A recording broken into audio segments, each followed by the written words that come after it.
नमस्कार मंडळी, मी प्राची आरंभ ब्लॉग्समध्ये तुमच्या सर्वांचं स्वागत करत आहे।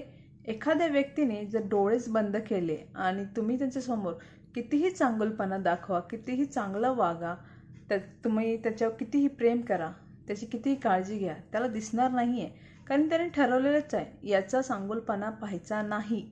या माणसामध्ये जरी चांगला असेल तरी त्याच्याकडे पाहायचंच नाही। मग तुम्ही काय करता, अशाच व्यक्तीच्या मागे पळत राहता। तर असं नाही करायचं, कारण ह्या व्यक्तीने आपली काहीच किंमत ठेवलेली नाही आहे, आपली काही व्हॅल्यू त्याला नाही आहे। तरी अशा व्यक्तीच्या मागे पळून काय फायदा, तुम्हाला शेवटी दुःखच मिळणार। तर नेहमी अशा व्यक्तींच्या सोबत राहा ज्यांना तुमची व्हॅल्यू आहे, ज्यांना तुमची काळजी आहे। तुम्ही असल्याने किंवा नसल्याने ज्यांना फरक पडतो, तुमच्या दुःखात त्यांनाही दुःख होतं, अशा व्यक्तींसोबत राहा। तुम्हाला प्रत्येक वेळेस स्वतःला आहे ना प्रूफ करायची गरज अशा व्यक्तींसोबत नाही लागणार। त्यामुळे आणि या व्यक्तींसोबत आहे ना तुम्ही नेहमी खुश राहतात।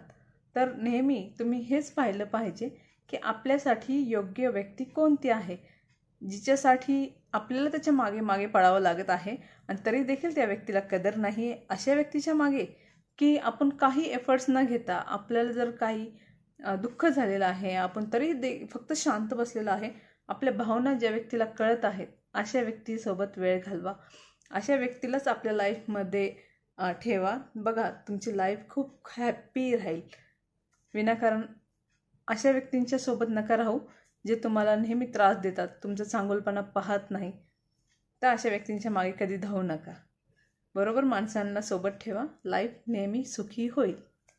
जास्त अवघड नाही आहे लाईफमध्ये सुखी राहणं, फक्त योग्य व्यक्ती आपल्या लाईफमध्ये निवड करा। कसा वाटला आजचा व्लॉग नक्की सांगा। चॅनलला लाईक, शेअर आणि सबस्क्राईब करा। पुन्हा भेटू एका नवीन व्हिडिओमध्ये। तोपर्यंत बाय बाय।